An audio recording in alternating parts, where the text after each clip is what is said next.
Bougainvillea doing absolutely fine. That's the best it's done like early in the year so far. Sharry Baby, for some reason, it's a tiny little spike. This one was a great big long spike, like about 2 feet long last time it was in spike for me, but not this year. It's not happy. Again, I guess it's the media, but we'll get round to that when we repot it. Some of Pelargoniums, my favourite one I've seen here. I've seen another favourite one, my new favourite one on Instagram, Fibrex Nurseries, which I've saved, and I'm going to have a look at that. So we're going to get a bit of a mass blooming on this. This really is a spectacular plant. I do have a video all about this one. Gorgeous thing. What else have we got? I'm pretty sure that this Streptocarpus Pink Leyla, that these blooms are way bigger than they've been in the past. Obviously, this will be the second year that they've been in these larger pots, so I didn't realise that they got bigger too. So here we've got a pile of very mangled and tangled Dracula, all different ones, and I'm wondering how do people kind of display these, because they just all flop all over the place. So we've got Dracula binata variety multifida. We've got Dracula dichotoma giant, and we've got Dracula madagascariensis down there. But obviously that's a small one, but these, they're just all over the place. So I'm not quite sure what to do with those. So this is another species, Pelargonium. This is longicauli. It's a trailing one, cream flower. That's hopefully going to come out soon. And the Dendrobium nobile star class apollon, doing its thing. Big massive blooms on that one. Dracula's going to open soon. I had no idea these were actually like successional blooms. A really nice surprise. We've got 1 spike, 2 spikes, 3 spikes, and I'm sure I can see another one down there. 4. There's another one in there. 4 spikes. That's happened a lot quicker than I thought. I had that one initial one when I first bought it that appeared and came, did its thing. In fact, this is the one. This is the same spike. There it was. And when that dropped off, then this other one came. I wonder if I get any more. I don't know. That's a really nice thing. I did lose all the pictures on this Nepenthes burkei, but it's got some more coming back now. You wouldn't think, looking at that, it's not much kind of marking in the way of markings on that, but they will come, and they will be gorgeous when they come. I think that one's gone. I think I've lost that one. Looks like it's deflating. New one there. But don't forget, this is in a completely new media. Now, should I let that sit in the top? I've done that in the past, and then it's difficult to water them, but they do grow well if you have them like touching something, like on a base of something. Another of my angel Pelargoniums, that's looking brilliant. That's Berry Oda's still going strong. We've got a new growth over there on whatever that is, and I can't remember. Can't remember its name. Good to see the twinkle after me knocking one of its growths off, its major growth. It has 1, 2 new growths on that one, 3 new growths on that one. So this media does seem to be better for it in my environment. It does seem to give it. There's a t-shirt, remember, in my environment. That's coming. We've managed to straighten that bloom spike out. So what's that one? That is my Rhinanthera citrina cross with Monachia. Moving along, another couple of species, Pelargoniums. That's my best Streptocarpus at the moment. That's Bethan. See the different colours depending on the age of the blooms. Got one that's a little bit washed out in the middle, but it does still always wow me when I see that. Some nice growth on these Nepenthes. Nice new pictures. A couple of new pictures coming.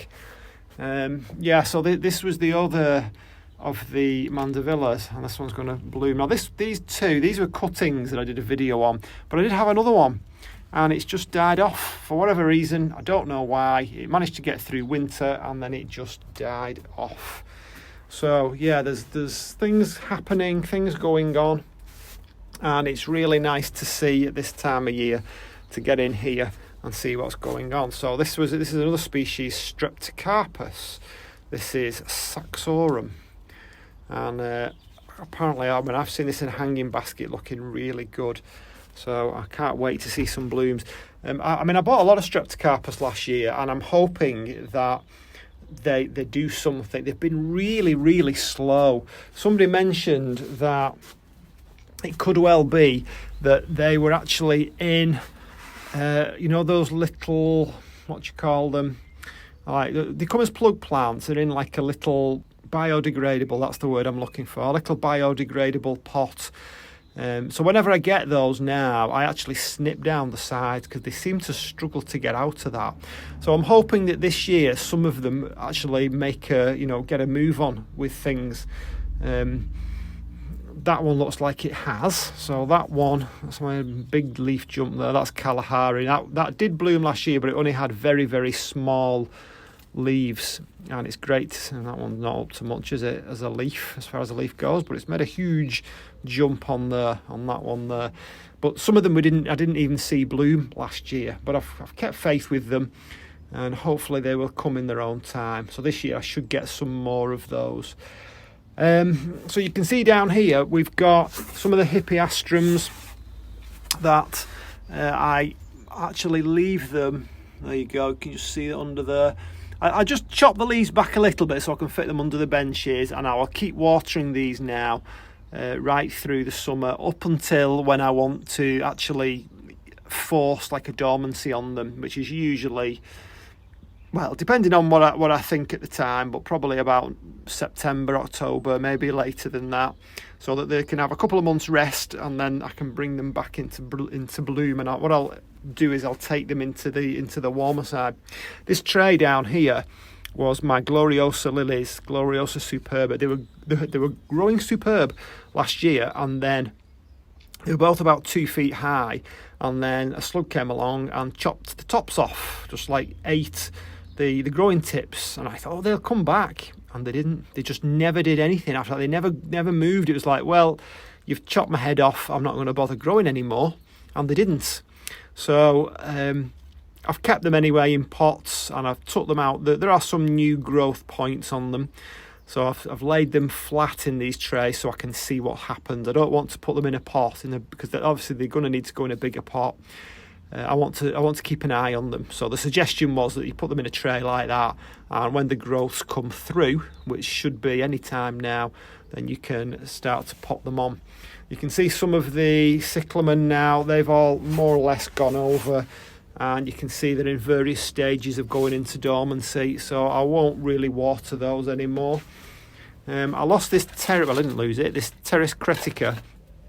It really took a turn for the worse, and there was nothing for it but to chop it right down to the base, and it's coming back again, thankfully. It's probably due a repot. I did the same with the Pteris ensiformis, which has always struggled, but that one doesn't seem quite as willing to come back, so that I might have lost that one. But you lose plants, don't you? You lose them. So what else have we got now? Over here we've got this massive Oncidium Sharry Baby, and I'm in two minds what to do with this, because as far as I'm concerned, when it came, I didn't really do anything. I did repot it, but I didn't repot it in the way that us orchid people, I'm calling myself an orchid person, you realise, us orchid people repot. I didn't actually get right amongst the roots. I just literally took it out of its pot and stuck it in another one that I could see. So really it wants tidying up, doesn't it? It might even want splitting. So you've got like a really horrible manky pseudo bulb there. There's another manky pseudo bulb in the middle there. But it's growing, and I'm thinking it might produce a spike, and I'm wondering whether at this time of year it's probably not the right time to think about it. Let's see if it produces a spike, and when it gets round to winter I may well try and either split it or at least get rid of some of those manky bits, because it kind of offends me to see them. So we've finally come to the end of the blooms on this Phragmipedium Ainsworthii, but it has got another spike on it there, and there's another couple of fans growing on it. I'm sure Ed would look at this and say, it needs this, it needs that, it needs some feed, it needs some calcium in it. I don't know what it needs, but for me anyway, it's okay. I'm quite happy with it at the moment. My video on Dendrobium nobile, so that is in its new media now, so hopefully that will come. You've not seen this for a while, so this is my, he says, quickly looking at the label, Rossioglossum grande, and I thought I'd lost it. It obviously has some kind of infection. I don't know what it is, but it results in these leaves looking like this.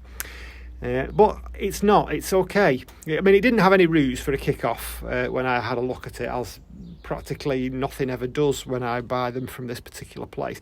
But if you can see right in the centre there, next to the old spike, there is a big fat new growth. So again, that might be another one for the new media.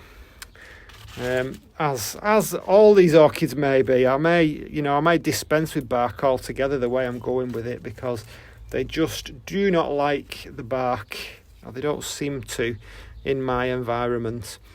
You know, my environment is characterised by cold, lack of sunshine, lack of sunlight, and moisture, and they don't like it in that media. So this has got tons of new growths on it. So what's this? This is Encyclia radiata, and I have, for the first time, 2 flower spikes on this one. I really like this one, so this seems to be more than happy in this bark, especially when you look at the roots underneath. It seems to be very, very happy growing in that. So that's okay, that's doing all right.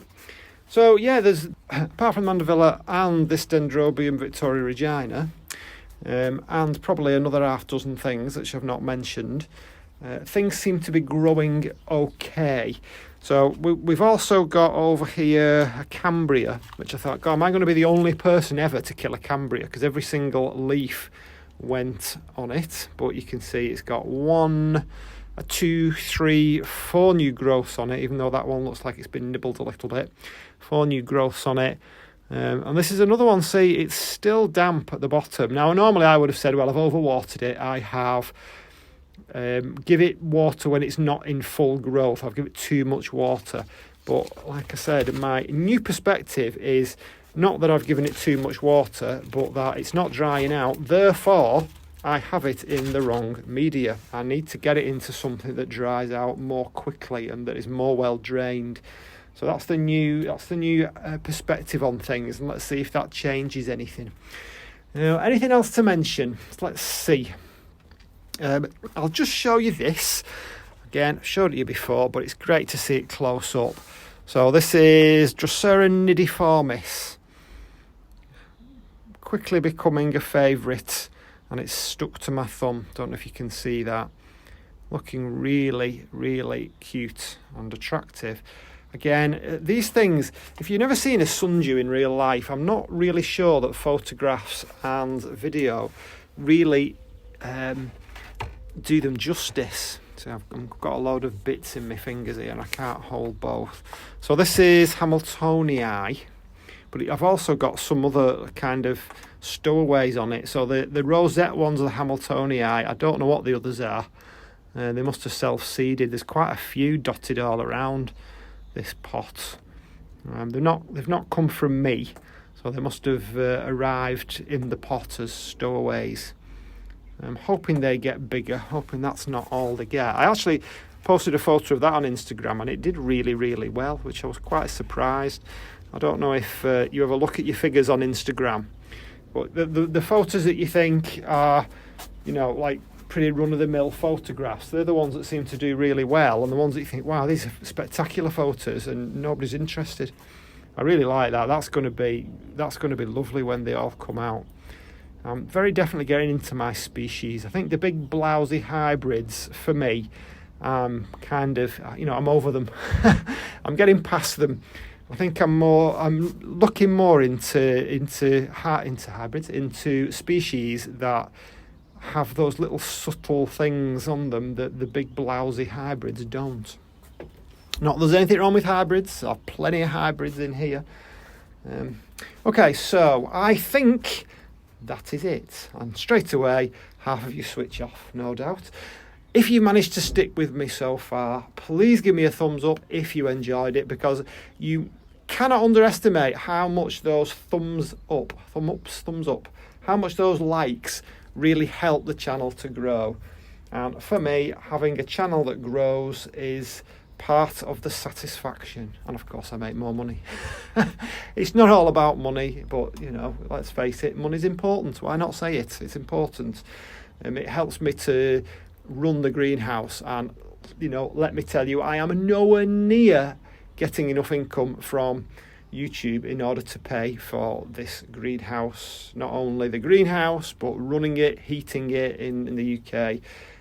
Not that I'm after charity, but if you enjoyed it, then by all means click that button. I'm just after trying to make videos that people enjoy or that are helpful to people in some way. That's the idea. If you've got any ideas about videos that I can make in future, I know Michael's recently, I'm sure lots of you know Michael, has recently put something on about actually doing a Tradescantia in like a half PVC pipe, because I'm often talking about the fact that if you grow them horizontally, like trailing, they very, you know, after a number of months they start to die back, and that was exactly what that video was talking about, where these leaves crisp up and eventually all that will die back. Why? Well, because it's an evergreen and it's not being able to root as it goes. So his idea was, if you do it in like in a half pipe of PVC, and you can actually let it do that, let it actually root all the way along and see if it looks any different. Obviously I'll be doing it in a horizontal way and see what happens. So I think I might give that a go. Now how I'm going to cut a length of PVC into half, like lengthways, I don't know, because I don't think I've got anything like a bandsaw or anything like that that would do it, but I'll figure it out, you know. I'm sure one of my mates has got one. Okay, so for now, by the way, you thought I was going then? So that's a lovely new frond on this Phlebodium, and it looks like it's possibly going to sport as well. Yeah, that's it for now, and I'll see you on the next one. Bye.